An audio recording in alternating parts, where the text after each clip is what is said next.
Why is he spinning it back into the ground?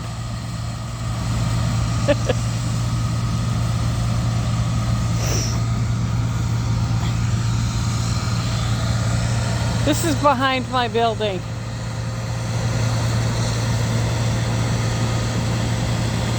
This is wheat.